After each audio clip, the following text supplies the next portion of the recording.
Ladies and gentlemen, honorable mayors, I would like to thank the World Human Rights City Forum for inviting me to speak at this plenary session.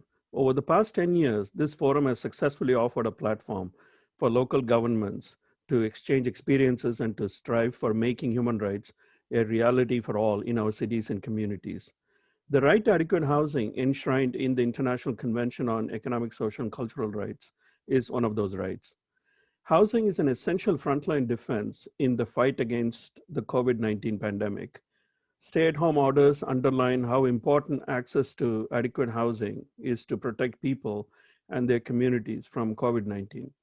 Physical distancing has been a key element in fighting the virus, but over 1.8 billion people across the world are currently living in inadequate and overcrowded housing conditions. And where will several 100 million people living in homelessness stay, and how can they be safe? For many, housing has indeed emerged as a matter of life and death. However, before the pandemic, there were already other pandemics, a pandemic of forced evictions, homelessness, substandard housing, housing overcrowding, and other violations of the right to adequate housing. There has also been a pandemic of housing speculation, with skyrocketing housing prices, making housing increasingly unaffordable for many, not only for the poor. When states adopted the Sustainable Development Goals in 2015, they vowed to make cities and human settlements inclusive, safe, resilient, and sustainable by 2030. With only 10 years left, COVID-19 has exposed the fractures in the fabric of our cities and societies and made it very challenging to achieve these goals unless we search for out-of-the-box solutions. As I conclude in my forthcoming report to the UN General Assembly on COVID-19 and the right to adequate housing, what we can currently observe are the following.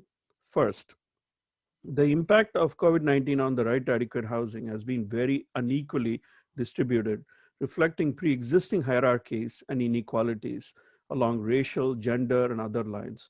Mortality and infection rates are significantly higher among minorities and other vulnerable groups. Inadequate housing conditions for millions of marginalized people have contributed to excessive, largely preventable death and suffering. Second, while the pandemic continues to rage, many temporary housing mitigation measures have either already come to an end or may soon do so. An unprecedented spike in evictions, hunger, homelessness, and eventually mortality is therefore to be expected. Third, forced evictions have continued, if not accelerated, during the pandemic.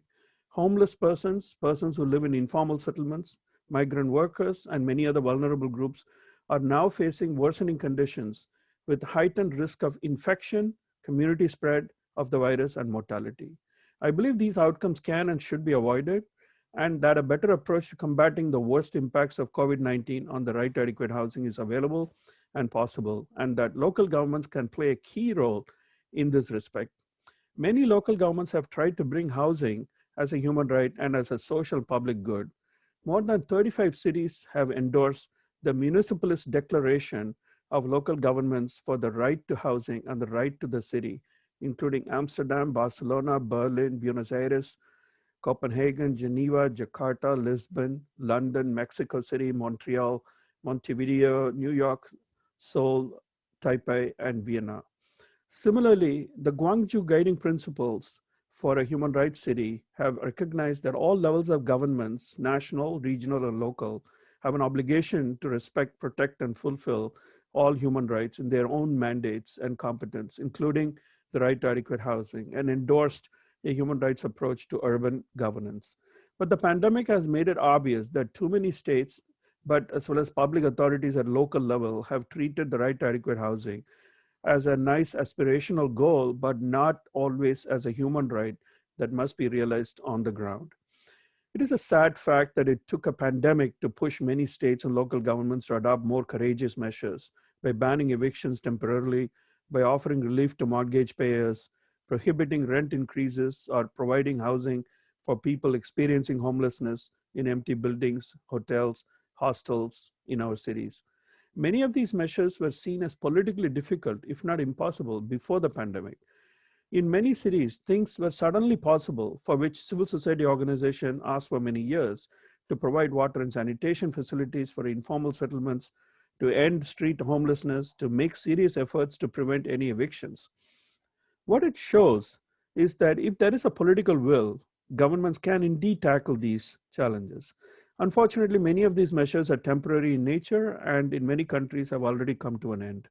Neither COVID-19 nor its assault on the right to adequate housing will soon be over if local and national governments fail to take urgent action to prevent what is looming as temporary measures expire, a tsunami of evictions. The right to adequate housing must be central to any COVID-19 response and recovery measures at a local level. Let me conclude with some recommendations about what regional local governments can actually do. One, local governments should install local bans on evictions and foreclosures for the duration of the pandemic and build on those measures for a human rights compliant housing policy during the post-pandemic recovery phase, which is adequately funded. Two, local governments should ensure that the response and recovery measures are not discriminatory and leave no one behind, including those who are discriminated against on the basis of their gender, race, ethnicity, nationality, or socioeconomic status, or on other grounds. Groups who have been subjected to systemic and historic discrimination and marginalization must benefit from the response and recovery measures. Three, local governments should house people experiencing homelessness, whatever accommodation they can find in hotels, motels, second homes, or other vacant housing for the duration of the crisis, and make plans to move people to permanent housing rather than back onto the streets. Homelessness should be tackled through a sharp increase in the appropriation of funding for temporary housing and for the purchase or expropriation of empty or vacant property for permanent housing. Four, local or regional governments could enact rent caps and subsidies for tenants and small-scale landlords consistent with their needs and to ensure stability in the housing market during the pandemic so that a global health emergency does not become an eviction and housing emergency. Five, local and regional governments should constrain the role of private equity firms as landlords and improve the rights and protections of tenants and renters. This should include regulation of big corporate landlords and legislation and government or judicial mechanisms protecting the rights of tenants. By taking such steps now, we can not only mitigate the threats caused by the pandemic on the right to housing, but will also be able to ensure that in our cities, the right to housing is realized for all. Thank you.